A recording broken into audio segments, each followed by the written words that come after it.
जे 10 युनिट्स आहेत त्या 10 युनिट्स पैकी अगोदर 1 2 3 4 5 6 7 8 9 10 युनिट्स आहेत. पहिला आहे टीचिंग, ओके. दुसरा आहे रिसर्च ॲप्टिट्यूड. तिसरा आहे पॅसेज कॉम्प्रिहेन्शन, ओके. चौथा आहे communication skill and fifth one is mathematical. त्याच्यानंतर सिक्स्थ लॉजिकल आणि सेवन्थ डेटा इंटरप्रिटेशन आणि आठवा आहे ICT.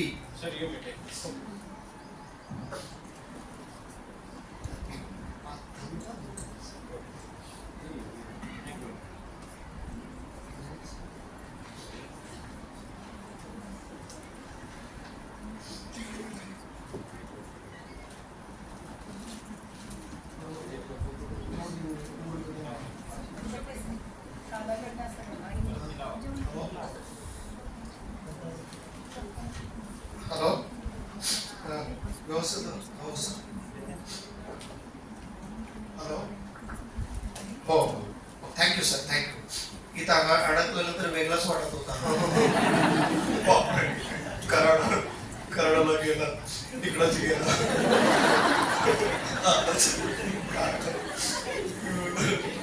होत होतं काय करावं. पण सगळीकडे पाहुणे आता प्रिन्सिपल गेलं तर प्रमुखपणे कुठे आहे? प्रमुखपणे मी चावसा. पण सर कसला प्राणीला घेऊन आला हो? नाही, ते तसाच आहे प्राणी, पण नाही जिद्दी आहे. हवा इज इम्पॉर्टंट. मंजिलें उन्हीं को मिलते हैं जिनके सपनों में जान होते हैं. मंजिलें उन्हीं को मिलते हैं जिनके सपनों में जान होते हैं. पंखों से कुछ नहीं होता, हौसलों से उड़ान होता है. फक्त डोंट जज this book by its cover page. हे कव्हर पेज थोडं ओल्ड आहे, ओल्ड एडिशन आहे, पण आतलं पेज खूप स्ट्रॉंग आहे. त्यामुळं दिसते तसं नसतंय म्हणून सगळं फसा लागलंय. आत लय दमदार माणूस पाहिजे, म्हणून व्यवस्थित तयारी करा. बिनधास्त थोडा हसा. काय बघा विनोद कांबळे सर किती डान्स करत होता हॉस्पिटलमध्ये. तू माझ्यासारखाच आहे की नाही म्हणतो विनोद कांबळे सर. लाईफ कितीही प्रॉब्लेम असला तरी थोडं जिंकत राहणे. Ultimate what is the intention of our life? To enjoy. आणि एन्जॉय करत असताना इतरांना त्रस न देता आपण थोडं चांगल्या रीतीने वागलं. चला वागूया, सांगा. एन्व्हायरमेंट. दुसरं काय? 10वा हायर एज्युकेशन. हे 10 higher education, okay. Higher education हे 10 topic, each topic 5 question, 10 mark प्रत्येक. 10 सगळं 10. एकूण 100 प्रश्न, 100 गुण आहेत. 5 क्वेश्चन्स, ओके. आता 5 हे 10 टॉपिक पैकी फर्स्ट यू आयडेंटिफाय कोणतं तुम्हाला चांगलं आहे. चांगलं इट मीन्स वाचन केल्यानंतर तुम्हाला समजतो, which is easy for you. सगळं घटक सगळ्यांना इझी होतो असं नाही. काही लोकांना काही टॉपिक इझी वाटतात, काही टॉपिक अवघड वाटतात. मला आजही एवढं वेळा पास झालो तरी सुद्धा हे गणित, डाटा इंटरप्रिटेशन आणि लॉजिकल रिझनिंग टिल टुडे मला येतच नाही. प्रामाणिक सांगतो, गणित अजिबात नाही, खूप ढ आहे. हे पण ढ असू दे. हे ढ असलं तरी पास झालो का नाही? झालं नाही. तू वर्ल्ड रेकॉर्डच केलं. इंग्लंड, अमेरिका, ऑस्ट्रेलिया सगळं सर्टिफिकेट दिलं तर सगळं हादरलं. आमचं गाव, आमचं तालुका, आमच्या शाळा. कसं होतं कसं काय केलं. 3 मिनिट्स व्हेरी डिफिकल्ट, ओके. माझ्यासाठी किंवा आर्ट्स विद्यार्थी बॅकग्राऊंड असलेले थोडं समजत नाही. खरं तर हा खूप ज्यांचा ब्रेन हुशार आहे, जे हुशार विद्यार्थ्यांसाठी हे टॉपिक इझी वाटतो, ओके. आता मी जेव्हा अभ्यास करत होतो हा हार्ड वाटल्यामुळे मी त्याला थोडं बाजूला केलं.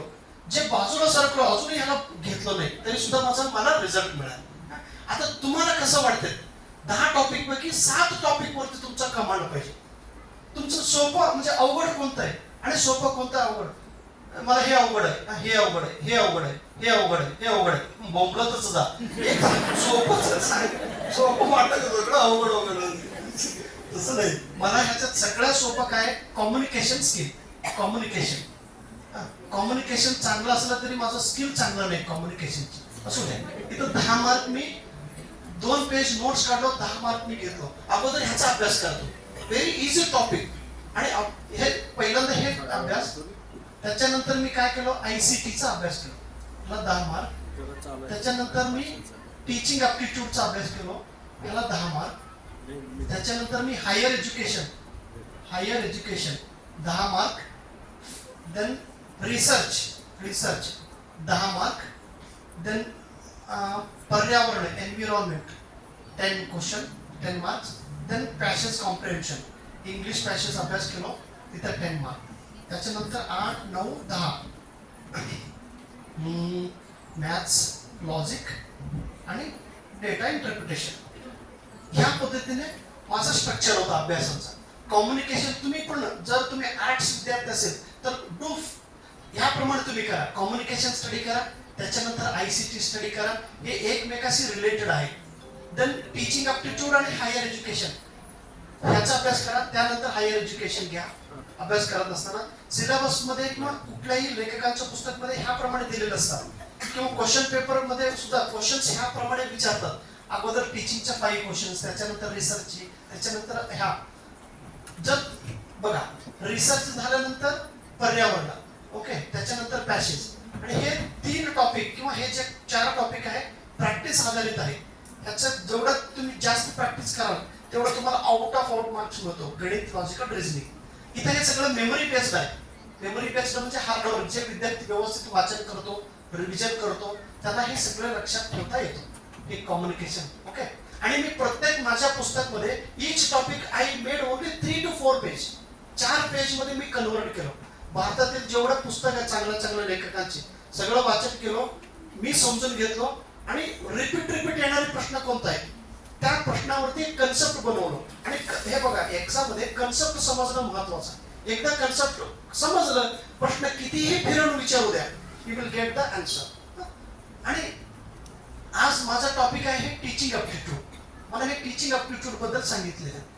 आता टीचिंग ॲप्टिट्यूड बद्दल काय सांगू तुम्हाला. 7 टॉपिक, हे 10 तरी तुमचा पॉकेट मधला मार्क आहे. पॅसेज कॉम्प्रिहेन्शन, मराठी मीडियम विद्यार्थी असेल तर मराठी पॅसेज प्रॅक्टिस करा. पाठीमागील सगळं क्वेश्चन पेपर मधलं हे सॉल्व्ह करा. किंवा नवोदयसाठी जे क्वेश्चन पेपर असतो, नवोदय किंवा स्कॉलरशिपसाठी, ओके, ते पुस्तक घ्या. ह्याच्यासाठी पॅसेज किंवा गणित किंवा data interpretation, okay, low level त्याच्यामध्ये सगळं दिलेलं आहे. आता हे जे टॉपिक आहेत ना, ह्या टॉपिक बद्दल नोट्स काढा आणि त्याचं रिव्हिजन करा.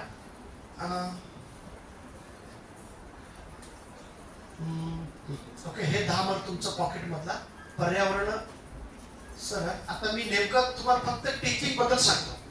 प्रत्येक टॉपिक बद्दल सांगायला वेळ पुरत नाही असं मी म्हणतो. तुम्ही पण तेवढा वेळ बसत नाही आणि माझं पण तेवढं सांगायला बुद्धी नाही. एक मी अभ्यास करून मी व्हिडिओमध्ये तयार केलेलं आहे. ते तुम्ही सगळं व्हिडिओमध्ये व्यवस्थित ऐका. मला एवढंच सेशनवरनं माझं जजमेंट करू नका. हां, जसं तसं तुम्ही त्याच्यामध्ये इंटरेस्ट वाढेल तसं तुम्हाला समजत जाईल. आता टीचिंग मध्ये मी काय केलं माहिती आहे का, 1 पेज कसं नोट्स लिहिलं बघा. टीचिंग मध्ये काय प्रश्न विचारतात ते तुम्हाला माहिती पाहिजे. सर मी आता टीचिंग मध्ये सर डस्टर कुठं आहे का? हा, 1 मिनिट घेतो सर. थोडं कटणीर घुटाव रे, म्हणजे पाणी आहे तुम्हाला बघून घाबरला माणूस. पहिल्यांदा आलो मोठ्या मध्ये त्या स्ट्रक्चर मध्ये जाऊ. आता टीचिंग, हा सर सॉरी ताईंचा जेव्हा फोन आला होता, ताईंनी मला फोन केले, I want to write such exam, will you guide me. मी म्हटलं from which place are you calling, madam? I'm calling from Kharach. I want information. Will you come here once again? Madam, your subject? My subject is Marathi literature. मी म्हटलं बापरे, Marathi literature, Marathi subject आहेत आणि तुम्ही एवढं छान English मधून प्रश्न, म्हणजे छान इंग्लिश मधून तुम्ही बोलताय. मी पुन्हा please tell me once again your subject. नाही, my subject is Marathi literature.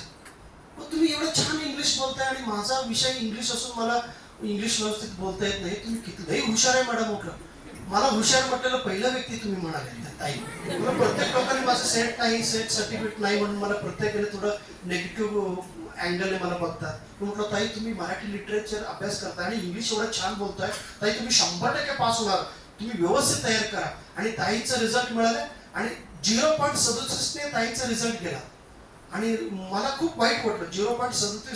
0.67 पॉईंट्सने result एकदा गेल्यानंतर मी म्हटलं ताई next time you once again try आणि तुमचा रिझल्ट मिळतो, तुम्ही खूप हुशार आहात, तुम्ही थोडं स्टिकअप राहा. आणि दुसऱ्यांदा रिझल्ट मिळाल्यानंतर ताईंनी मला फोन करून सांगितलं की sir I got the result. आणि आज ताईंनी मला इथं बोलवण्याची संधी दिली. मला सांगायचं काय माहितीये का, व्हॉट यू हॅव एकदा तुम्हालाच कळत नाही तुमच्यामध्ये किती आहे म्हणून. म्हणून थोडं ज्यांना कळतो त्यांनाकडे दाखवा की तुमच्याकडे काय आहे, त्याप्रमाणे तुम्ही फॉलोअप करा आणि रिझल्ट मिळून जातो. ओके. तर टीचिंग मध्ये मी काय कसं नोट्स काढलं बघा तुम्हाला. फॉर एक्झाम्पल पहिला तुम्हाला विचारतात teaching aptitude means what. Teaching aptitude त्याचं कन्सेप्ट तुम्हाला माहिती पाहिजे, अप्टिट्यूड. ओके. त्यानंतर तुम्हाला टीचिंगचं डेफिनेशन माहिती पाहिजे, टीचिंगचं डेफिनेशन. त्याच्यानंतर तुम्हाला टीचिंगच्या कॅरेक्टरिस्टिक माहिती पाहिजे, कॅरेक्टरिस्टिक्स. ओके. त्याच्यानंतर टीचिंगचा लेवल तुम्हाला माहिती पाहिजे, लेवल्स. त्यानंतर टीचिंगचा मेथड्स माहिती पाहिजे, मेथड्स. त्याच्यानंतर टीचिंगसाठी लागणारे फॅक्टर्स कोणकोणते आहेत, फॅक्टर्स. त्यामध्ये महत्वाचं आहे लर्नर कोण. Okay, learner. त्यानंतर आहे इव्हॅल्युएशन. Okay, evaluation. हे जर कन्सेप्ट तुम्ही व्यवस्थित समजून घेतलं तर मार्क्स मिळून जातो. तर टीचिंग आणि टीचिंग ॲप्टिट्यूडचं डेफिनेशन. सर प्रत्येक वेळी प्रत्येक राज्यात प्रत्येकाने 100 डेफिनेशन पाठ करतात. मी म्हणतो जस्ट तुम्ही 4 डेफिनेशन पाठ करा, 4 मधला एक 100% येईल. पहिलं काय आहे, टीचिंगचं definition according to NEP national education policy 2020 प्रमाणे टीचिंग म्हणजे काय त्याचं डेफिनेशन तुम्हाला माहिती पाहिजे, ॲक्युरेट डेफिनेशन. टीचिंग मीन्स एकदा सांगता येत नाही, लिहितो. टीचिंग म्हणजे काय. टीचिंग NEP प्रमाणे परीक्षेत तुम्हाला डायरेक्ट असा प्रश्न विचारतात. Teaching means it is a process that based on access, equity, quality and accountability. हे 4 शब्द लक्षात घ्या.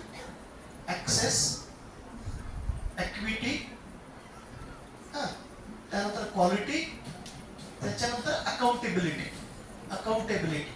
अकाउंटेबिलिटी.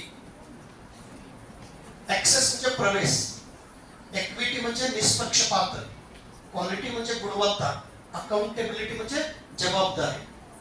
या 4 घटकावर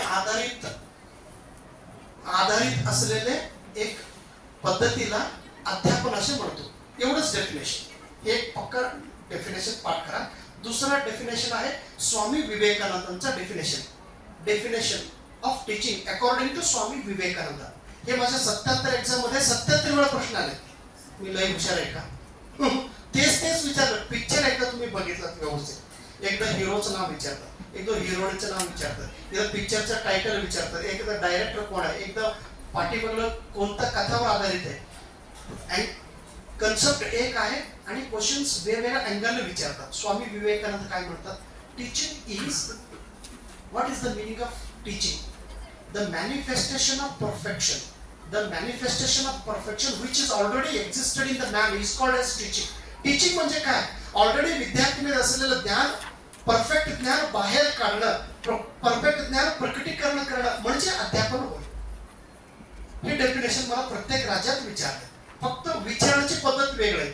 विवेकानंदचं डेफिनेशन कोणतं आहे किंवा हा डेफिनेशन कोणी सांगितले म्हणून. आणि तिसरं आहे डॉक्टर बाबासाहेब आंबेडकरांचं definition of teaching. Teaching means the reconstruction of society which is based on equality and justice. ह्या 2 तत्वावर, जस्टिस आणि इक्वॅलिटी ह्या तत्वावर आधारित नवीन समाज निर्माण करणं म्हणजे अध्यापन होय. आणि त्याच्यानंतर BF स्किनर म्हणून एक व्यक्ती आहे, BF स्किनर, त्यांचं एक डेफिनेशन आहे टीचिंग मीन्स व्हॉट. हे कृपया हे 4च डेफिनेशन तुम्हाला विचारतात, बाहेरचे विचारत नाही. मग विचारलं तर सर विचारतच नाही. का विचारत नाही मला माहिती झालं त्याचं काय विचारतात म्हणून. हे 4 तुम्ही पाठ करा. स्किनर काय सांगतात, teaching is a rearrangement of reinforcement म्हणजे मजबूतीकरणांचा सतत. मला थोडं मराठीमध्ये व्यवस्थित येत नाही, इंग्लिशमध्ये पाठ केलो मी आणि पेपरमध्ये लिहिलो आणि पास झालो. तुम्ही पण तसं काय Skinner teaching is a rearrangement of reinforcement. हा डेफिनेशन 4 डेफिनेशन पाठ झालं. त्याच्यानंतर कॅरेक्टरिस्टिक. टीचिंगचं काय कॅरेक्टरिस्टिक आहे. Teaching is an interactive process, teaching is a continuous process, teaching is an skill based process, skilling is an transmission of knowledge. एवढे 4 शब्द पाठ करा. त्याचं वैशिष्ट्य, अध्यापन म्हणजे काय, अध्यापनाची वैशिष्ट्य काय आहे. अजून इथं एक राहिलं, ऑब्जेक्टिव्ह वरती प्रश्न विचारतात. Objective okay. कॅरेक्टरिस्टिक बघा, skill based teaching, continuous process, interactive process, task based process. हे आहे टीचिंगचं वैशिष्ट्य. ओके. आणि टीचिंगचा उद्देश कोणता आहे. 4 उद्देश, भरपूर उद्देश असतात आणि पेपरला दरवेळी 4च उद्देशावरती प्रश्न असतो. पहिलं, आपण कशासाठी शिकवायचे तुम्हाला. इथं मला बोलवलं गुरु तुम्हाला काहीतरी माहिती देण्यासाठी. उद्देश काय आहे तर पहिला उद्देश आहे तुमच्या मनातील सेटनेट बद्दल असलेली भीती घालवणे, काढून टाकणे. हा पहिला उद्देश आहे. दुसरा, तुम्हाला प्रेरणा देणे. तिसरा, तुमच्यामध्ये कॉन्फिडन्स निर्माण करणे. आणि चौथा, हवा मारणे. हे उद्देश असेल. आता टीचिंगचा उद्देश काय आहे. Modification of behaviour. विद्यार्थ्यांमध्ये मॉडिफिकेशन ऑफ बिहेवियर, त्यांच्या वर्तनात बदल करणे, विद्यार्थ्यांचा कॉम्पिटन्सी वाढवणे, कौशल्य वाढवणे, विद्यार्थ्यांचा अपडेट नॉलेज देणे. हे टीचिंगचा उद्देश आहे. ओके. त्याच्यानंतर लेवलवरती प्रश्न विचारतात. लेवल मध्ये एकूण किती लेवल्स आहेत. 3 लेवल. पहिला लेवल आहे मेमरी लेवल. दुसरा आहे understanding level. Okay. Understanding level. तिसरा आहे रिफ्लेक्टिव्ह लेवल. ओके. लक्षात घ्या. प्रश्न फिरून विचारतात बघा. How many levels are there in teaching. 3 levels. Which are the 3 levels असं विचारतात. किंवा कोणत्या लेवल्स नाही अशा पण विचारतात. 3 लेवल्स आहे अध्यापनाची. 3 लेवल. पहिलं लेवल आहे मेमरी लेवल. मेमरी म्हणजे स्मरण म्हणजे स्मृती म्हणजे फक्त शिक्षक वर्गात येतात, पाठ शिकवतात, मुलं ऐकतात, तोंडपाठ करतात, पेपर लिहितात, पास होतात आणि काय लिहिलं रे सांग म्हटलं तर सांगता येत नाही. अशा टीचिंगला मेमरी लेवल टीचिंग. मला समजलं नाही, मला काहीच आलं नाही, परंतु मी पेपर लिहितो. मेमरी लेवल फक्त रोट लर्निंग होत असतात. तिथं विद्यार्थ्यांना आपण शिकवतो, विद्यार्थी फक्त ऐकतात आणि पेपर लिहितात आणि त्याचा अर्थ त्यांना समजत नाही. त्याला मेमरी लेवल. हे कोणी सांगितलं म्हणून विचारतात. हु इंट्रोड्यूस्ड मेमरी लेवल. एक व्यक्ती आहे हर्बर्ट. चांगलं सांगितलं बाबा तू. त्यांचं मी ऐकलो. हर्बर्ट यांनी सांगितलं. त्यांनी कोणत्या घटकावरती फोकस केले. रोट वरती. दुसरा आहे अंडरस्टँडिंग. शिक्षक शिकवतात, विद्यार्थी ऐकतात आणि समजून घेतात आणि पेपर लिहितात. काय समजलेलं आहे परंतु सांगता येत नाही त्यांना. अशा पद्धतीच्या टीचिंगला अंडरस्टँडिंग. सर काय सांगितलं मला समजलेलं हो, परंतु सांगता येत नाही. समजलेलं आहे अशा पद्धतीचा जो टीचिंग असतो त्याला अंडरस्टँडिंग लेवल टीचिंग. हे कोणी सांगितलेलं आहे. मॉरिसन. हे पेपरला प्रश्न विचारतात. अंडरस्टँडिंग लेवल कोणी सांगितलं. मॉरिसननी कोणतं लेवल सांगितलं. Understanding level. अंडरस्टँडिंग मध्ये काय होतो, फक्त कॉम्प्रिहेन्शन होत असतात. आणि रिफ्लेक्टिव्ह लेवल ऑफ टीचिंग काय आहे. शिक्षक विषय ज्ञान शिकवतात, विद्यार्थी ते ऐकतात, समजून घेतात, पेपर लिहितात, झाल्यानंतर तो कन्सेप्ट त्यांच्या लाईफ मध्ये अप्लाय करतात, तो नॉलेज त्यांच्या लाईफ मध्ये तो यूज करतात. अशा पद्धतीचा टीचिंगला रिफ्लेक्टिव्ह लेवल टीचिंग. काय शिकलेलं आहे ते आपल्याला नंतर वापर करता यायला पाहिजे. आणि हे सगळ्यात हायेस्ट लेवलचा टीचिंग असतो. हे कोणी सांगितलंय. हंट म्हणून व्यक्ती आहे. हंटने सांगितलं. आता वेगवेगळ्या राज्यात प्रश्न, एकदा ह्या राज्यात हे विचारले, दुसऱ्या राज्यात हे विचारले आणि तिसऱ्या राज्यात हे विचारले, त्यामुळे मला रिझल्ट मिळाला. वेगवेगळ्या राज्यात जायला एक प्रेरणा काय मिळेल माहिती सर. एकदा राज्यात गेलो, केरळला गेलो, तमिळनाडू गेलो, आंध्र गेलो, नापास झाला असला तर मी गेलो असता का ताई? मला माहिती आहे मी नापासच होणार आहे म्हणून मी गेलो नसतो. मग पास झाल्यामुळं मला कॉन्फिडन्स वाटलं, फक्त जाण्यात बसण्यात पास होणार.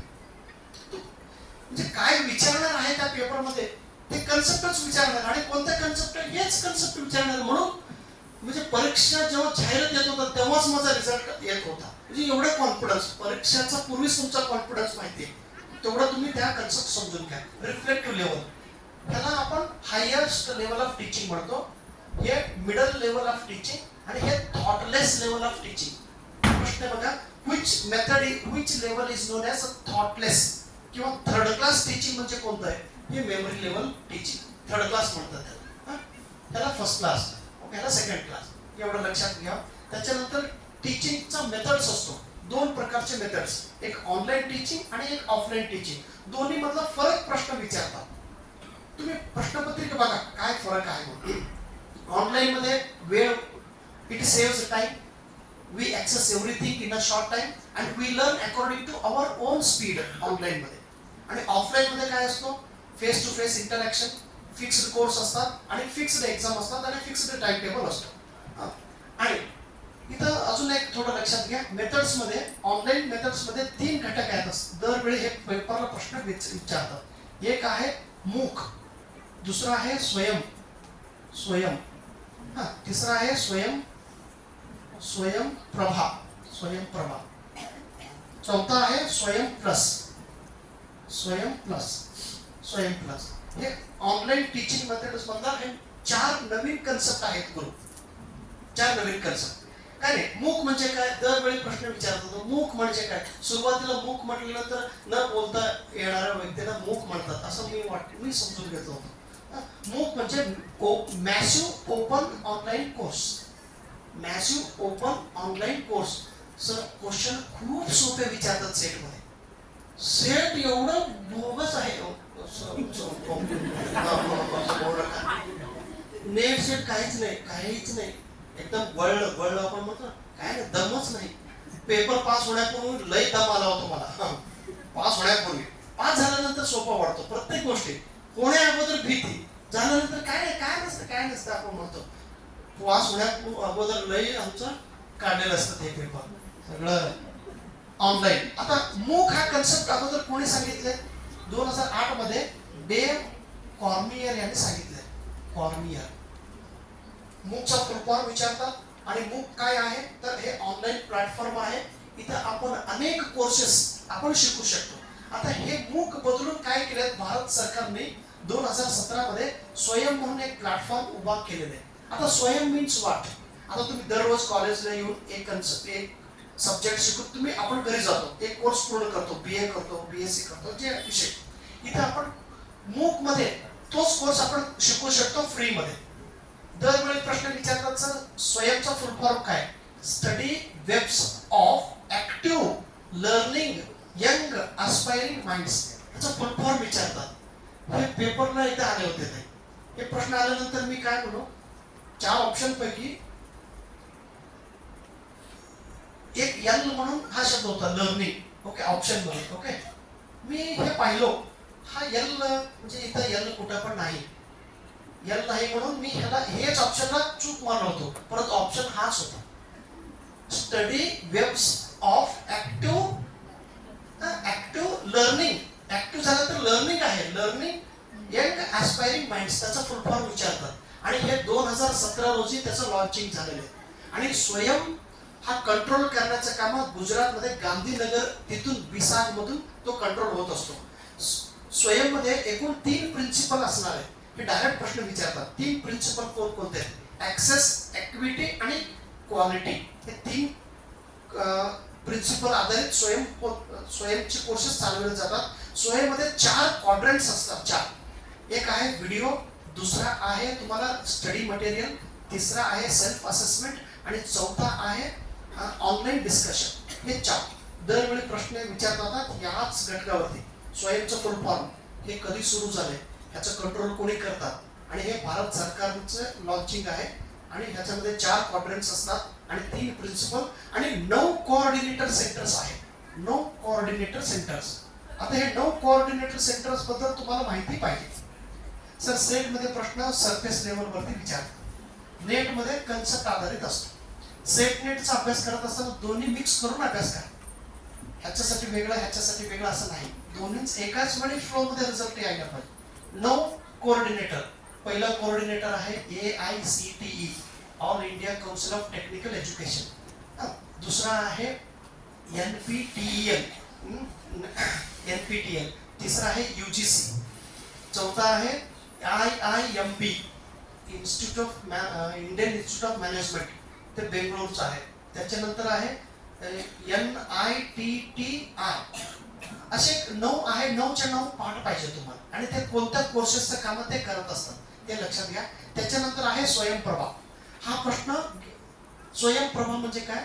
40 DTH टीव्ही चॅनलचा एक ग्रुपला आपण स्वयंप्रभा असे म्हणतो. 40 DTH टीव्ही चॅनल्स आहे. प्रत्येक सब्जेक्टसाठी एक एक टीव्ही चॅनल्स असतो.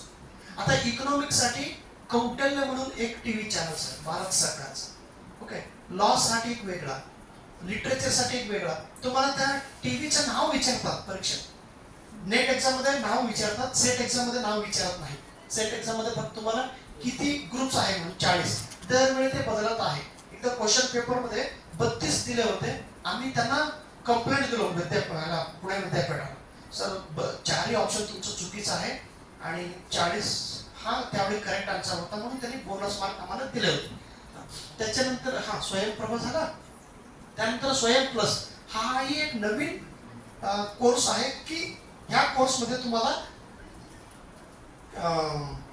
काय म्हणतो बिझनेस कोर्सेस प्रोव्हाइड करण्याची कामं स्वयं प्लस मध्ये होत आहे. Industry related subjects are teaching under Swayam plus मध्ये. त्याच्यानंतर आहे मेथड्स. मेथड्स मध्ये 2 प्रकार. सर ऍक्च्युअली ना काय विचारतात असं तुमच्या डोळ्यासमोर असं मायक्रो नोट्स यायला पाहिजे, माइंड मॅप मध्ये यायला पाहिजे. मेथड अध्यापन करत असताना 2 गोष्टी, एक टीचर सेंटर्ड आणि एक स्टुडंट सेंटर्ड. ज्या टीचिंग मध्ये शिक्षक हा प्रमुख असतो त्या टीचिंगला टीचर सेंटर्ड असे आपण म्हणतो. त्या टीचिंग प्रोसेस मध्ये विद्यार्थी हा सेंटर असेल तर तो student centred teaching method. Teacher centred मध्ये दरवेळी 2 प्रश्न विचारतात आहे. सर प्रश्न एवढं सोपे असतात, फक्त तुम्हाला ते कन्सेप्ट लक्षात पाहिजे. आता बघा, लेक्चर मेथड म्हणजे काय हे दरवेळी विचारतात सर. लेक्चर मेथड, लेक्चर म्हणजे शिक्षक येऊन सारखं बडबडतात अशा अध्यापन पद्धतीला लेक्चर मेथड. आपल्या भाषेत oral presentation of content is known as lecture method. प्रश्न बघा कसा विचारतात. लेक्चर हा शब्द कोणत्या भाषापासून आले? लॅटिन भाषेतून. हे प्रश्न विचारले होते. लॅटिन भाषेच्या कोणत्या शब्दापासून लेक्चर हा शब्द आला होता? हे बघा, लेक्चर हा शब्दापासून आले लॅटिन. एकदा हा प्रश्न तमिळनाडूमध्ये काय विचारले, what is the meaning of lecture? मग लेक्चर म्हटल्यानंतर मी त्यावेळी चुकीचं उत्तर दिलं होतं आणि उत्तर होता लेक्चर म्हणजे रीडिंग. रीडिंग त्याचा अर्थ रीडिंग आहे. रीडिंग, लेक्चरचा अर्थ रीडिंग. मग लेक्चर मेथड चा वापर पहिल्यांदा कोणी केला असा प्रश्न तुम्हाला विचारतात. डेमॉन्स्ट्रेशन मेथड म्हणजे काय?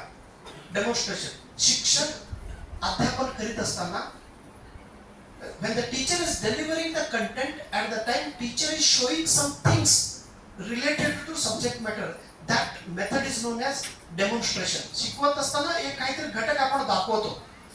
डेमॉन्स्ट्रेशन म्हणजे दाखवणे. आता हे डेमॉन्स्ट्रेशन मेथड कोणी सुरुवात केले? डॉक्टर सीमन नॅप यांनी हे दाखवलेले. हे लक्षात ठेवा, हे नाव डायरेक्ट प्रश्न विचारतात. त्याच्यानंतर आहे लेक्चर स्टुडंट सेंटर्ड मध्ये. फक्त 9 मेथड्स आहेत स्टुडंट सेंटर मध्ये. दादा लक्षात येतो ना? Okay, thank you. हा काय बघा प्लीज, काय होतं की डोक्यात भरपूर असतात, नेमकं काय सांगावं आणि कुठून सांगावं असं होत आहे. आणि आता मी जे बोलत आहे ना, उद्या महाराष्ट्र स्टेट परीक्षा पास झाल्यानंतर जे जे बोललेलं आहे ह्याच्यामधूनच 1001% प्रश्न असतो. मी तुम्हाला सर्जिकल स्ट्राईक पॉइंट वरती फोकस करायला हवं. 9 कोणते? पहिला आहे ह्युरिस्टिक टीचिंग मेथड. ह्युरिस्टिक आता ह्युरिस्टिक टीचिंग मेथडला आपण सायंटिफिक मेथड असंही म्हणतो. ह्युरिस्टिक मेथडचा वापर पहिल्यांदा कोणी केलेत म्हणून, ह्युरिस्टिकचा वापर प्रोफेसर आर्मस्ट्रॉंग यांनी ह्याचे सुरुवात केलेली. आर्मस्ट्रॉंग. आता ह्युरिस्टिक हा शब्द कोणत्या भाषापासून आले? ग्रीक भाषेपासून. कोणत्या शब्दापासून? ह्युरिस्को शब्दापासून. ह्युरिस्को शब्दाचा अर्थ काय? To find out. कोणत्या अध्यापन मेथडमध्ये विद्यार्थ्यांना सायंटिस्ट म्हणून संबोधले जातात? Heuristic teaching method. बस, याचा व्यतिरिक्त दुसरा प्रश्न नाही. त्याच्यानंतर आहे project method. What is the meaning of project method? प्रकल्प पद्धत म्हणजे काय? प्रकल्प पद्धत कोणी सुरुवात केली? प्रकल्प पद्धत किलपॅट्रिक यांनी सुरुवात केली. कोणत्या वर्षी? 1918. कोणत्या देशात? अमेरिका. त्याच्यानंतर दरवेळी हा प्रश्न असतो सर, कोणता? Inductive method. इंडक्टिव्ह मेथड आणि deductive method. Deductive method. Deductive method. आता इंडक्टिव्ह मेथडला सायंटिफिक मेथड म्हणतो. इंडक्टिव्ह मेथड मध्ये अगोदर एक्झाम्पल दिले जातात, नंतर रूल्स फॉलो करतात. इंडक्टिव्ह मेथडचा वापर पहिल्यांदा फ्रान्सिस बॅकन यांनी केलेले. डिडक्टिव्ह मेथड हा हार्ड असतो, अगोदर रूल्स सांगतात मग नंतर एक्झाम्पल देतात. असं मेथड बद्दल तुम्हाला नाव लक्षात. डिस्कशन मेथड प्रश्न आहे. Discussion method. डिस्कशन मेथड म्हणजे काय? एका कन्सेप्टवरती अनेक विद्यार्थी चर्चा करत असेल तर त्याला डिस्कशन मेथड असं म्हणतो. डिस्कशन मेथडचा वापर पहिल्यांदा कोणी केला असे प्रश्न विचारतात. प्लीज अनेक मेथड्स आहेत, त्याच्याबद्दल तुम्ही व्यवस्थित लक्षात घ्या. त्यानंतर आहे शेवटी फॅक्टर्स. 4 फॅक्टर्स आहेत: शिक्षक, विद्यार्थी आणि इन्स्टिट्यूशन्स. सर, एक प्रश्न होता, what we are calling teacher in 21st century. आता शिक्षकांना, प्रोफेसरना दुसरं नाव आहे. युजीसीने एक नाव ठेवलेलं आहे त्यांना. प्रोफेसरना आता प्रोफेसर म्हणत नाही, शिक्षकांना शिक्षक म्हणत नाही, अध्यापकाला अध्यापक म्हणत नाही. Is a facilitator. हा शब्द लक्षात ठेवा. फॅसिलिटेटर. फॅसिलिटेटर म्हणजे अध्यापन करण्यासाठी हेल्प करणारा माणसाला फॅसिलिटेटर. Okay, facilitator. आता लर्नरला दुसरं नाव ठेवलेलं आहे. Learner means what? लर्नर एक शब्द आहे कंस्ट्रक्टर. कॉन्ट्रॅक्टर नाही होत आहे. कॉन्ट्रॅक्टर. कन्स्ट्रक्टर. कन्स्ट्रक्टर. कन्स्ट्रक्ट म्हणजे रचना तयार करणे. नॉलेजचा रचना तयार करणाऱ्या व्यक्तीला कन्स्ट्रक्टर. ओके. आणि लायब्ररी. लायब्ररीला दुसरं नाव दिलेलं नवीन ह्याच्याप्रमाणे, नॉलेज रिसोर्स सेंटर. हे लक्षात ठेवा. आणि त्याच्यानंतर करिक्युलम. दरवेळी प्रश्न असतो, व्हॉट इज करिक्युलम आणि व्हॉट इज सिलेबस. सिलेबस हा करिक्युलमचा मुलगा आहे. आई कोण आहे तर करिक्युलम म्हणजे मोठा. Curriculum is a big part of. Curriculum मोठा आणि सिलेबस हा छोटा. करिक्युलम हा शब्द कोणत्या शब्दापासून आलेला हे पेपरला विचारला प्रश्न. करिक्युलम हा करियुरी शब्दापासून आले. CURRE. करियर. करियरचा अर्थ काय आहे? To run. ओके. हे कधी वापर केलं? पहिल्यांदा 1576 रोजी. असं तुम्ही लक्षात ठेवा. त्याच्यानंतर लर्नर. लर्नर म्हणजे काय? लर्नरचं वैशिष्ट्य कोणकोणते आहे? लर्नर मध्ये 2 प्रकार, एक ॲडल्ट लर्नर आणि एक ॲडोलन्स लर्नर. 13 ते 19 वयापर्यंत असलेल्या विद्यार्थ्यांना ॲडोलन्स लर्नर म्हणतात. आणि त्यांचं वैशिष्ट्य काय आहे तर तो भांडणखोर असतो, तो कोणाचं ऐकत नाही, तोच शाळा म्हणतो, त्याचाच लय लाल आहे असं म्हणतात ते. स्टॉर्मी पिरियड असतो तो, फिजिकली चेंजेस होत असतात, त्याला ॲडोलन्स. आणि ॲडल्ट लर्नर तर खूप शहाणा असलेला माणूस असतो, शांत असतो, गोल ओरिएंटेड अभ्यास करीत असतात. ॲडल्ट लर्नरला आपण अँड्रोगॉगी म्हणतो. अँड्रोगॉगी हे डायरेक्ट पेपरला येणारे प्रश्न मी म्हणत आहे. Andragogy to teach to the adult people आणि pedagogy to teach to the small children. Pedagogy.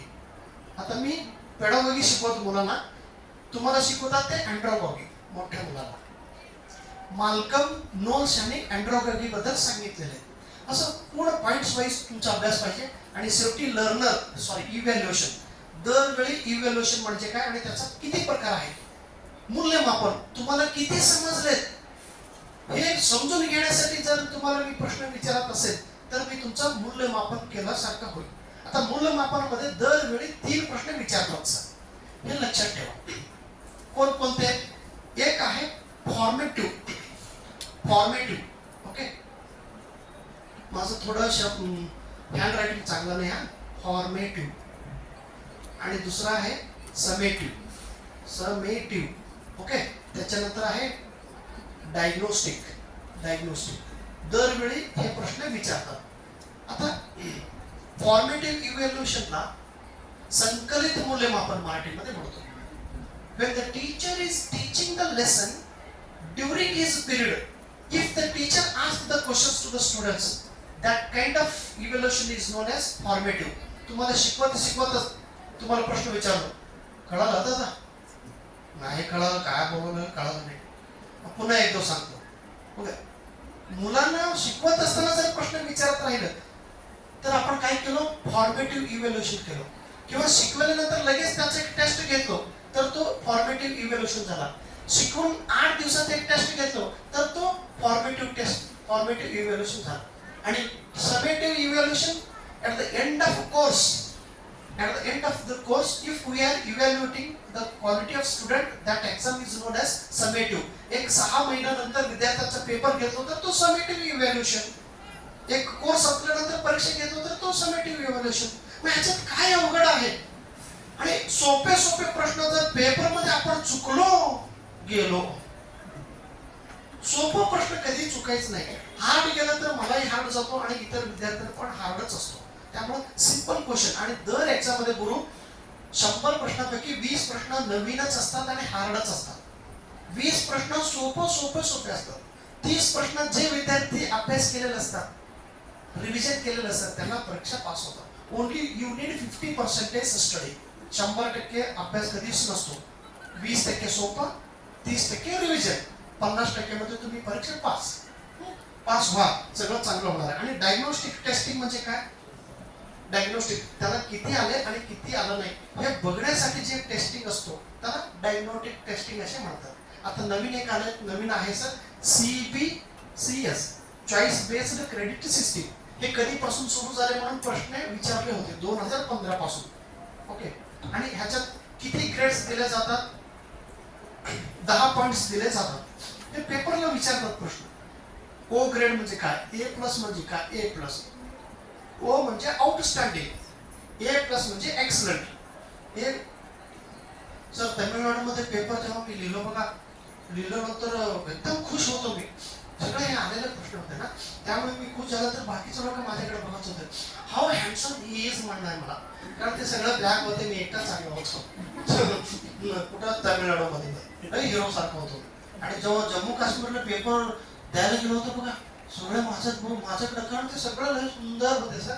आणि मीच आफ्रिकाचा मुलगा असल्याचा कुणाला म्हणून कोण काय असं काय असू दे. आता लास्ट कुठपर्यंत आलो? हा सगळं संपले.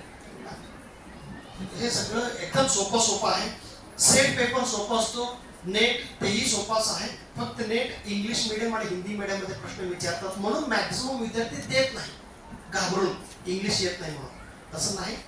आणि प्लॅनिंग करून द्या, एकदा द्या. पहिल्याच झटक्यामध्ये होतो. आणि असे गुरुजन तुम्हाला असं प्रोग्राम आयोजन केलेलं आहे. Nobody has organized during my colleges. आमच्या कॉलेजमध्ये आम्ही शिकत असताना असे काही प्रोग्राम्स नव्हतोच. जर प्रोग्राम असला तर मी तेव्हाच काहीतरी झालो असतो. बरं झालं काय झालं नाही. मी लई जिद्दी हो. जिद्द पाहिजे तुमचं. करायचं जिद्द असेल ना, माणूस करतो. आणि सगळं फॅसिलिटी तुमच्या समोर आहे आणि ह्या फॅसिलिटीचा वापर करा. आणि आता गुरु मला सांगितलं की 24 तास एक लायब्ररी उपलब्ध आहे. मी प्रत्येक लायब्ररी ज्या राज्यात गेलो त्या लायब्ररीला मी हातापाय पकडून सर पुस्तक द्या. आणि आय यूज मोबाईल. सर जेव्हा अंबानी रिलायन्स कंपनी जे फुकट मोबाईल दिले बघा, सॉरी मोबाईल दिला नाही, फुकट इंटरनेट 6 महिने दिलं बघा, त्याला मीच सन्मान केलं. 6 महिने एवढं डाउनलोड केलं मी. प्रत्येक विद्यापीठाचं सिलेबस मी डाउनलोड केलं. देशात जेवढं विद्यापीठ आहे 1054 विद्यापीठ, सगळं विद्यापीठातलं मी डाउनलोड केलं. तेवढं फुकट आहे म्हणून मी डाउनलोड करायला, जे चांगलं आहे. म्हणजे mobile, you can use the mobile in a very healthy way. मग जर सारखा तुम्ही मोबाईलमध्येच गुंतला तर माझं समर्थ आहे. अजिबात मोबाईल शिवाय उठतच नाही सर. लई चटा पडले सगळ्या मुलांना, मुलींना, सगळ्यांनाच. तर मोबाईलचा वापर दीपासारखं केलं. मोबाईल म्हणजे दीप असल्यासारखं. तुमचं जीवन त्याला लाईट देत असतो. नाहीतर ते आग असल्यासारखं तुम्हाला पण जळतो आणि समोरचं पण जळतो. Use the mobile in a sensitive way. त्यामुळं मोबाईल यूज व्यवस्थित करा आणि पुस्तकीकडे थोडं ज्ञान लक्ष द्या आणि गुरुजनांचा आदर करून त्यांच्याकडनं फायदा घ्या आणि खरा शेवटी this is your life, this is not others life. Thank you so much. आता संपवतो. खूप वेळा मी बोललेला आहे. बोलत असताना काही चुकलं तरी समजून घ्या, दादा आहे, आमचा दादा आहे म्हणून. Thank you so much. आणि माझा व्हिडिओ कंपल्सरी तुम्ही व्हिडिओ बघा आणि त्याप्रमाणे तुम्ही फॉलो करा आणि प्लॅनिंग के साथ once again thank you so much for giving an opportunity to me here. आणि शेवटी जाता जाता तुमच्या मनामध्ये एक पॉझिटिव्ह आहे का, if you cannot fly you can run, if you cannot run you can walk, if you cannot walk you can crawl, if you cannot crawl you can do some activity that should help you to go forward. थोडं पुढे जाण्याचे प्रयत्न करत राहा आणि 100% you will reach your target and 1001% will become assistant professor. आणि तो professor तुम्ही गुरु होणार आहात आणि त्या गुरु होण्याची शुभेच्छा याच दिवशी मी देतो. आणि माझ्याकडनं जेवढं नॉलेज आहे, नॉलेजपेक्षा अनुभव तुमच्यासोबत मी शेअर केलेला आहे. माझा अनुभव तुम्ही घ्या आणि गो अहेड एवढं म्हणत ताईनं, विशेष म्हणजे कोमलताईनं धन्यवाद. आणि इथं बसलेले सर्व गुरुजन जे परीक्षा पास झाले त्यांनाही धन्यवाद, कारण तेही ऐकलेत माझे आणि त्यांना माहिती आहे मी किती खरं सांगितलं, काय खोटं सांगितलं, काय चुकलं तरी माफ करा. आणि विद्यार्थी तुम्ही व्यवस्थित फॉलो करा.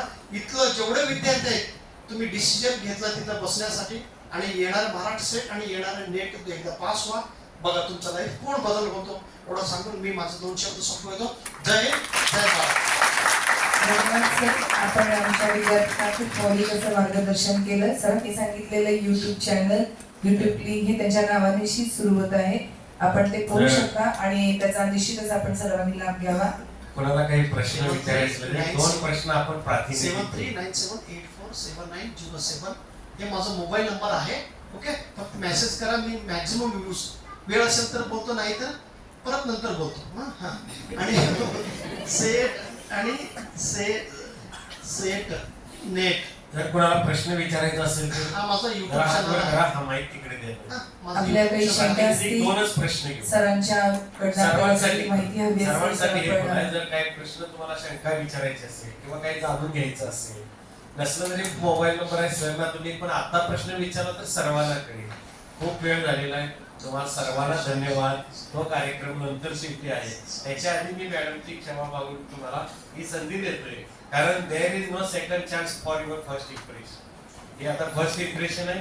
सरांच्या पुढे आताच कॉन्टॅक्ट करा. मी अगोदर तुम्हाला एक क्षमा मागतो गुरु आणि ताईंना, कारण मला वेळ खूप कमी दिली आहे. म्हणजे कॉम्पॅक्ट टायमिंग मी खूप वेळ घेऊन तुमच्या समोर मी बोललेला आहे. कृपया क्षमा करा. सर, तुम्ही इतक्या आत्मीयतेने आम्हाला असं सांगितलेलं वाटलं नाही. आहे. मला वाटलं होतं की हॉल रिकामा होईल, पण हे खरे पक्के आहे. हे या वर्षी पास होऊनच दाखवतात. आणि 118चा आकडा 17 होता, आज एक आला 18 झाला. 18 गाठायला 5 वर्षी गेली. 118 मला वाटतं या वर्षी पुढची 118 याच वर्षी होती. होणार ना? जोरात सांगा, होणार ना? 118 5 वर्ष, पुढचे 118 एकच वर्षात 2024 पर्यंत. आणि जे मी वेगवेगळ्या राज्यातील अनेक विद्यापीठातील प्रश्नपत्रिका मी गोळा केलं होतं सर, आणि त्याचा तुम्ही अवश्य लाभ घ्या. तुमच्या सब्जेक्टशी तुम्हाला मी एक किस्सा रिलेटेड सांगतो. पैशापेक्षा त्या नोट्स खूप तुम्हाला उपयोग पडणार आहे. तुमचं लाईफ सब्जेक्ट रिलेटेड ते झेरॉक्स घ्या आणि करा. आमचे HM ची पोरं लई वेळ आहेत सर तुमच्यासाठी. राशीनकर सर आले होते. 17 पोरं पास 17 वेळा पास झाली होती ती. मी पोरांना म्हटलं सर मी 17 वेळा पास झालेला आहे, तुम्ही किमान 17 जण तरी पुढे या आणि पास होऊन दाखवा. सर त्या वर्षी 18 पोरं पास. पुढच्या वेळी आम्ही सांगितलं की सरने 18 वेळा पास झाले होते. शशिकांत शिंदे सर आले आणि त्यावेळी मी सांगितले की आपल्याला हा आकडा, आणि कोरोनामध्ये परत आम्ही राशीनकर सरना बोलवलं आणि म्हटले की गेल्या वेळी 18 पास झाले, त्यावेळी आपल्याला 36 पर्यंत जायचं आहे. 45 पोरं पास झाली. कोरोनात वर्गात यायचं नव्हतं, ऑनलाईन झाले. त्यानंतर शशिकांत शिंदेला आणलं, 18 वेळा पास झाले. म्हटलं आमचं आता 75-76 पर्यंत आलेलं आहे की तुम्ही काही बी करा आणि 100चा आकडा गाठा. तर ते यावेळी 118 पर्यंत गेले, 40 पर्यंत आकडा गेला. आता सरने 77 वेळा पास झालेले आहे. आता मला पुढे सांगायला लागत नाही. 77 जण किमान पास झाले की आम्ही 200 पर्यंत नक्की गाठलो. आणि आमची पोरं खरीच पिढी काय करतील सांगता येत नाही, पण पास होतील. पास होण्यासाठी सरने जे सांगितलं त्यांनी त्यांचं लाईफ सांगितलं अरे कुठं 10वीला 37%, कुठं 12वीला 36%, तुम्ही तर त्यांच्या 10 पट हुशार असाल. एवढ्या लो मार्कनं कोण पास झालं नसेल काय झालेलं आहे. ह्याच्यापेक्षा रेकॉर्ड कोणाचा आहे? 35.5, 35.2, 36% पेक्षा नक्की जास्त आहे. मग 77 वेळा कुठं आपण एक वेळ तर होऊया ना. काय चुकलं तर माझं वाईट पता उठून गेलं बघा, कुठून कापून आता काही करायचं नाही सरांचं. घरी गेलं तर काय होतं, लई विचित्र आहे आमचं मॅडम. थोडं बाहेर गेलं काय का? मॅडम हा माईक आहे. रीमा मॅडम ना, रीमा मॅडम प्लीज कम आहे. या लाईव्ह एक्सपिरियन्स आहे कोमल मॅडमचा आणि रीमा मॅडमचा. त्यांनी ग्रुप वरती लगेच टाकलं होतं. मी त्यांचा मेसेज डिलीट केलाय. मला माहित आहे की तुम्ही बाकीच काही देऊ नका, फक्त हे सेफ नेट्स आहे. कुणी पण टाकले तर आता हॅपी न्यू इयर चालू होतं, कोणाचं गुड मॉर्निंग चालू होतं, सगळे मी डिलीट करतो आणि त्यांना देतो. यांचं मॅडमचं स्वतःचा एक्सपिरियन्स आहे तिथं माहिती. याच्यासाठी एक दिवस आपला वेळ गेला तरी चालतो. हे सगळे चिटकून आहेत आपल्या. बरोबर. नमस्कार सर, माझं नाव रीमा कुलकर्णी. मागच्या एप्रिल सेटच्या अगोदर मी सरांची पुस्तकं मागवलेली. असंच सेटच्या अभ्यासाला जेव्हा स्टार्ट केलं त्यावेळी मी असंच युट्यूबला बघत होते. मला सरांची लेक्चर्स आणि ती साधी बोलणी खूप आवडली आणि खरोखरच खूप ही व्हॅल्युएबल आहे पुस्तकं. ते सेट प्रिपरेशन करतायत आणि मागची 7 एप्रिलची सेट माझी खूप थोड्या मार्कासाठी गेली आहे, पण नेक्स्ट टाइम सर मी 100% गुण दाखवेन ह्या पुस्तकांच्या बरोबर. Thank you sir. मॅडम तुमचं नाव, विषय, तुम्ही काय करता हे सांगा. तुम्ही कोण आहे अजून माहित नाही बाकीचे. मी रीमा कुलकर्णी. माझं MA इकॉनॉमिक्स झालेलं आहे आणि सेट प्रिपरेशन करते मी कराडमधूनच आहे. आणि सरांशी मी युट्यूबद्वारे पण कॉन्टॅक्ट मध्ये आहे. व्हॉट्सअपला मी सरांना माझ्या क्युरीज विचारत असते. तर खूप छान त्याचे सध्या काय करताय तुम्ही? सध्या मी हाऊस वाईफच आहे. हा हे महत्वाचं आहे. हे महत्वाचं आहे. मी मुद्दाम त्यांना विचारले. म्हणजे तुम्ही म्हणाल की आपण विद्यार्थी रेग्युलर आहे, तुम्ही आता MA PG first year second इयरला आहे, आत्ताच तुम्हाला हे मिळालेलं आहे. तो सुमित आहे. सुमित सर जरा उभे राहा. सुमित तुम्ही कुठे आहे सांगा. माहित द्या जरा सर, माहित द्या तुम्ही कुठे. नमस्कार, मी सुमित लाड. मी आता सध्या विवेकानंद कॉलेजला आहे. मी पहिला बाळासाहेब देसाई कॉलेज पाटणला ज्युनियरला शिकवत होतो. पाटणला शिकवत होते. हा पण मला पण शिक्षक म्हणायचे की हे काही कामाचं नाही. मॅडम आमचे आहेत तिथं, बाकीचे सरकारी मला म्हणायचे हे काही कामच नाही. मग मी एकदाच ठरवलं की आपण कुठं कमी पडतोय. मग मी 2017 पासून देतोय सेट. मी मागचे पेपर काढले, सरांचे व्हिडिओ बघितले, सरांची कॉन्टॅक्ट केलेला होता. तर माझा जिथं जिथं प्रश्न चुकले ते सगळे मी प्रश्न काढले आणि यावेळी मी सेट पास झालो. ऑनलाईन रजिस्ट्रेशन करणारे मला माहित नसतात. मी ज्यांचं सक्सेस झालेलं आहे त्यांचं ग्रुपला टाकतो. सुमितने मला फोन केला, सर मी बी तुमच्या याचा सदस्य आहे, मी पण तुमचे व्हिडिओ पाहिलेले आहेत. म्हणजे माझा एक बी व्हिडिओ नसतो, सगळे टीचर आहेत त्यांचे असतात. आपला चेहरा बघण्यासाठी पण ते म्हटले की मी तुमचा याचा ऑनलाईन ऑफलाईनचा लाभधारक आहे, लाभार्थी आहे आणि मला पण 1500 रुपये मिळालेले आहेत. त्यामुळे अभिनंदन त्यांचं. आणि अशा अनेक जण आहेत. शिर्डीची एक मुलगी आहे काठी म्हणून लास्टला शिर्डीला, ती म्हटली माझा फोटो देणार नाही, मी मार्कलिस्ट देणार नाही आणि मी कुठे आहे ते सांगणार पण नाही. मग तू मला फोन काय केल्यास म्हटलं. मी तुमचे व्हिडिओ बघितलेले आहेत आणि मी त्याचा लाभ घेतलेला आहे, एवढं असेल. आणि तुझ्यामुळे जर पुढच्या मुला मुलींना याच्यामध्ये भाग्य वाटत असेल आणि त्याच्यासाठी मी त्याचा यूज करणार आहे, जर तुझा विश्वास असेल तर तू मला दे. आपल्या यादीमध्ये शेवटचं नाव आहे. तिनं फोन नंबर सुद्धा दिलेला आहे. मी सगळ्यांचे फोन नंबर दिलेले आहेत. त्या यादीमध्ये सगळ्यांचे फोन नंबर, सगळ्यांचे नाव पूर्ण, लगीन झालं असेल तर नवऱ्याकडचं नाव, बापाकडचं नाव आणि पत्ता पण दिलेला आहे, विषय पण दिलेला आहे. तुम्ही त्याला कॉन्टॅक्ट घ्या. मी त्यांचे स्क्रीनशॉट सुद्धा टाकलेले आहेत. काही जणांना खूप आनंद होतो. लई दिवसांत पास झाल्यानंतर जो आनंद होतो ना, तो पास झालाय त्यांनाच विचारा. इथं मधुमिता मॅडम आहे, अमृताचं विठाला काय कडेगावला शिकवायला होती. सगळ्यात पहिला रिझल्ट अमृताचा आला. तिच्यासाठी जोरदार टाळ्या वाजवा. आता मॅडम आहे सगळ्यात पहिला. आणि इथं कविता मॅडम आहेत, जरा उभे राहा. कविता मॅडम, कविता मॅडम दोघे नवरा बायको एकदम पास झाले. सायकलवाले गेल्या वर्षीचे दोघे एकदम मनात ठरवलं की सगळं होतं. The sky is the limit. फक्त पंख होने से कुछ नहीं होता. हौसलं. धन्यवाद सर. यानंतर याच्यातून आम्हाला काही फायदा नाही. तुम्ही म्हणाल की ऍडव्हर्टाईज आहे का, पैसे मिळवतेत का, काही नाही. यानंतर या कार्यक्रमाचे आभार डॉक्टर कल्पना पाटील मॅडम यांनी मानावेत अशी विनंती. आता मला जेवढं काय रिझल्ट मिळाला त्याचं श्रेय माझ्या पत्नीला जातो. ते खूप इनोसंट आहे आणि मला खूप एनकरेजमेंट करते. आज सगळं महाराष्ट्र आणि कर्नाटक या दोन्ही राज्यातील विद्यार्थी माझ्या पत्नीशी बोलतात आणि माझी पत्नी आता पुस्तक बाय पोस्टाने पाठवत आहे. खरं तर पूर्ण the credit goes to my wife नाव. त्यामुळं कधीतरी तुम्ही फोन केला तर तिला मॅडम तुमच्याबद्दल सर खूप चांगलं बोलत. एकदा गुरुताई एकच ताई एकदा पुणे आम्ही एकदा लेक्चर घेतलं सर पुणे विद्यापीठाने आणि मी लेक्चर दिल्यानंतर रात्री आम्ही घरी गेल्यानंतर रात्री 11:30 पुणे 12 वाजता मेसेज आला सर.